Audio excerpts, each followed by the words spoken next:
All right, welcome back. We're talking about ridge regression, and the goal of ridge regression is to primarily reduce the model complexity by lowering the coefficients of theta. And the secondary goal of ridge regression is to convert an ill-conditioned problem into a well-conditioned problem. So it's the latter goal there that I want to knock out first. And I'm going to do that in the bottom right MATLAB window there. And then I'm going to attack the primary goal, which is to reduce the model complexity. Okay, so first let's look at that bottom right window. This is just a MATLAB window, and I'm using MATLAB simply because it's easier to do something very quickly, and this is going to just be a very quick demo.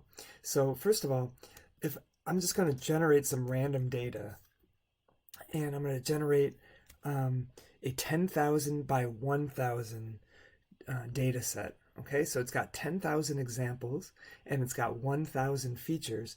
And then if I try to take the, we'll say A is equal to the inverse of X transpose times X. If I try to take that inverse, notice it goes through, and I could display A if I wanted to, but it's 1,000 by 1,000 matrix, and so I'm not going to display it.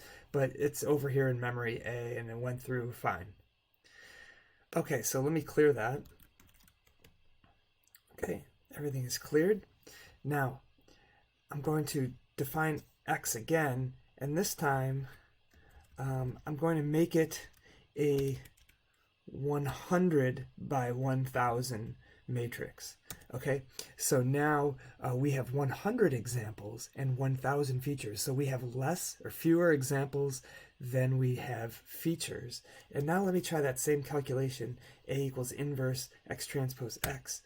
And you see, well, it does go through, but it gives me a warning, and it says the matrix is close to singular or badly scaled. Results may be inaccurate. And so this is the fact that the inverse of X transpose X does not exist. So anything we did with matrix A from this point forward would actually be very inaccurate. We could not trust the results. And the reason is because we have fewer examples than we do features. Okay, and this is again why companies are after your data. They need more examples, because if they have more examples, then they avoid this ill-conditioned problem. Okay, now a second way we can have an ill-conditioned problem, I'm going to clear this, is if we have correlated features. So I'm going to generate x1 as just a 100 by 1 column, basically. And then I'm going to say x2 is, and I could choose any number here. I'm going to choose 2 times x1. And any number, but the idea is that they are correlated. So x2 is twice x1, or x2 is 3 times x1, whatever. And then I'm going to construct x like that. Okay, so I've got feature 1, and then I've got 2 times feature 1. And then I'm going to try this inverse of X transpose X again, and you'll see again that the matrix is singular to working precision. So that gives me a warning. So really A cannot be trusted, and anything that I do with A from this point forward is going to be inaccurate. Now the neat thing is that if I instead, and X is a 2 by 2 right now. Okay, or not X, excuse me, A would be a 2 by 2. So the neat thing though is that if I put lambda, some lambda, and let me try 10, and then if I try to take the inverse plus lambda times the identity matrix, the 2 by 2 identity matrix, like this, now the calculation goes through. And if you look at the top right whiteboard, you'll see that that's this inverse here, the ridge regression inverse, X transpose X plus lambda times the identity matrix. And so I just kind of chose lambda as 10. I just picked a value, and we'll talk more about that in a second. But you'll see that the inverse calculation does go through when I add this regularization term, or this lambda times the identity matrix term. And had I done that up here, you know, when we had fewer examples than we did features, that still would have gone through as well. So this is what I mean by ridge regression solves this. It converts this ill-conditioned problem into a well-conditioned problem.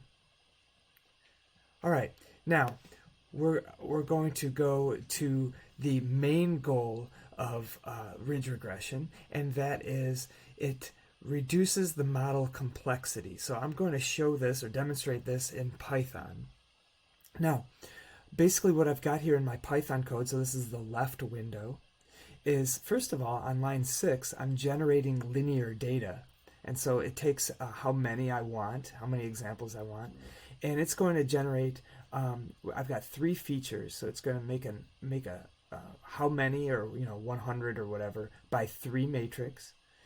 And the actual coefficients are 10, so it's going to be 10 times feature 1, 0 times feature 2. So in other words, feature 2 does not predict the target, and then -4 times feature 3. And so then I just go through this, and I generate x and I generate y, and then it outputs the data set xy. No big deal. But the important thing here to remember is that theta 2 is 0, so the second feature is not contributing anything to the prediction. Okay, now on line 20, I've got my ridge regression solution. So I've got this function called ridge regression. It inputs x and y and lambda, and it sets lambda, the default, is equal to 0. So remember, so this is the calculation. This is the one-line algorithm, if you will. I need x, I need y, I need lambda. So those are the inputs to the function. Y, as we said in the previous video, has to be centered. So just as a precaution, I'm going to take y minus its mean, and make that y. Okay, so that centers y. And then I get the dimension of the problem by taking the length of any example. That's p. And then I've got my calculation here. I'm calling it theta hat, even though in the video I called it theta r. So this is theta hat, and this is the matrix multiplication of the inverse of the transpose, yada, yada, yada. That's this equation here. Okay? And so then I return theta hat, so I return the ridge solution. All right. So now the following code then, just line 27, just generates 100 examples, x and y. So it generates my data set. And then the rest of the code is just to inspect what the choice in lambda, how the choice in lambda affects the ridge regression solution. Do the elements of theta shrink as we change lambda? Okay, so I'm going to keep track of the sum squared error, how good our theta fits the data. I'm going to keep track of the norm of the ridge regression solution. So remember, the norm is like the model complexity. The smaller the norm, the less complex the model. And then I'm going to keep track of the individual components of theta, theta 1, theta 2, theta 3, and see how they shrink. So now in a loop, I just change lambda. So I'm going to start with lambda is equal to 0, which is the ordinary least squares. And I'm going to go all the way to 100,000 in steps of 10. And so for each lambda, I'm going to get the ridge regression solution, theta hat, and make predictions. That's line 37. Then with my predictions, find the sum squared error, which is my prediction minus the actual squared and the sum of that. Then I'm going to calculate the norm of my ridge regression solution. And then I'm going to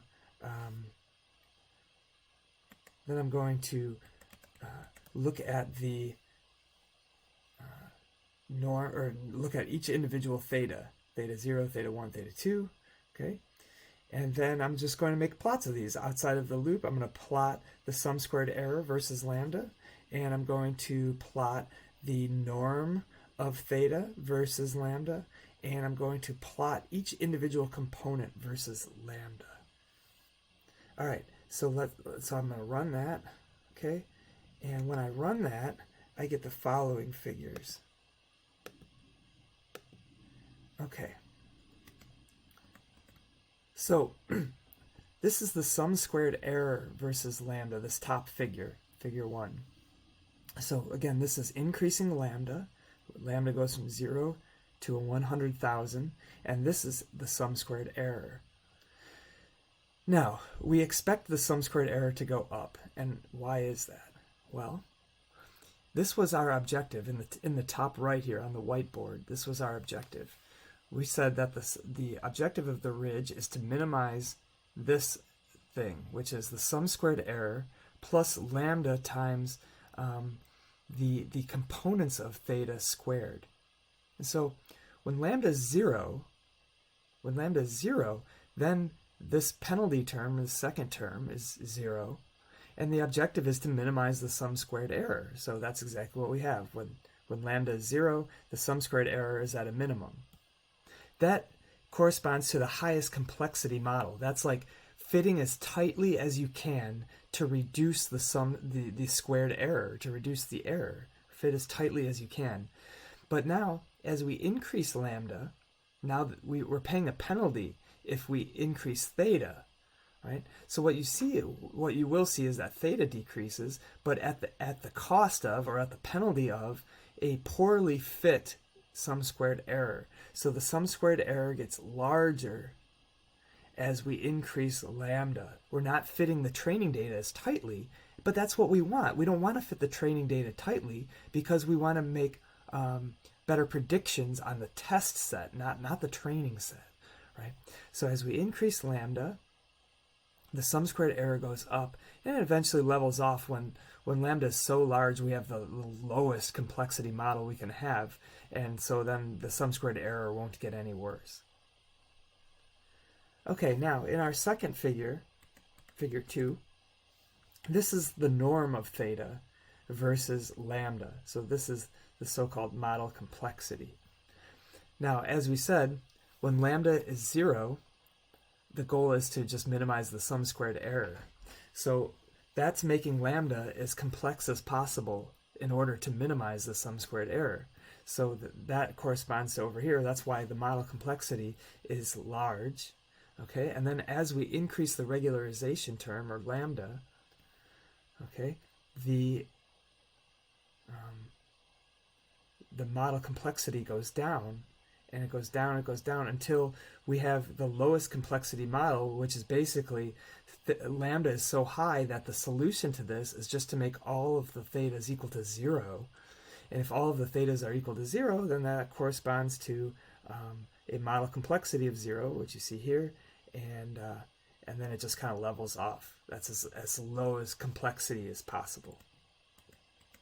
And in our third figure, these are the actual components that make up theta.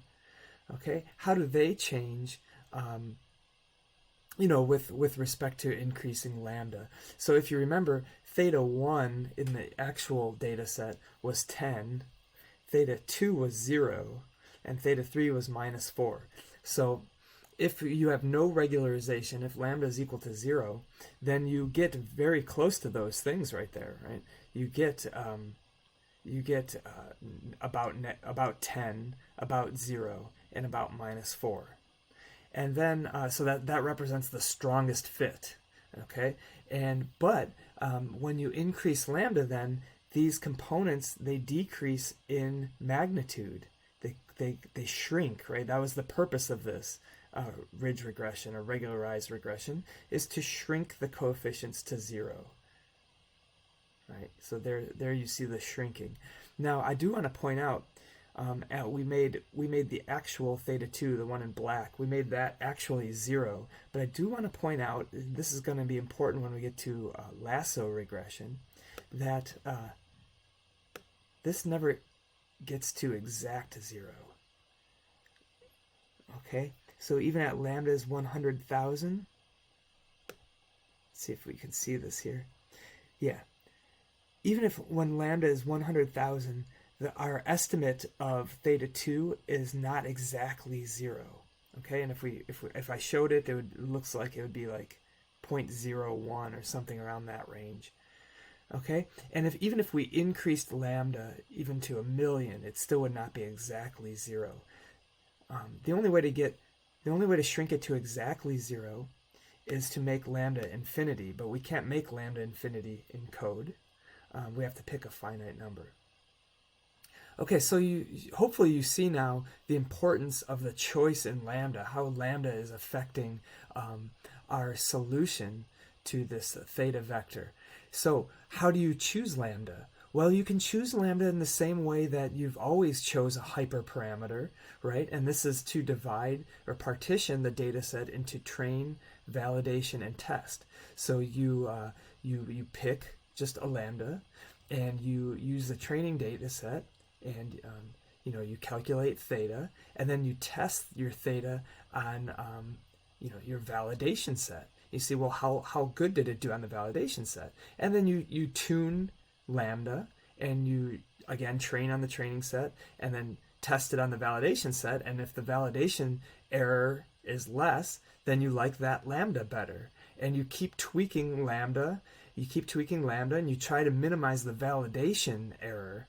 And once you do that, then you keep lambda constant, and then you bring in the test set, and you see how good does it do on the test set, and that's how good you would expect your algorithm to do in practice.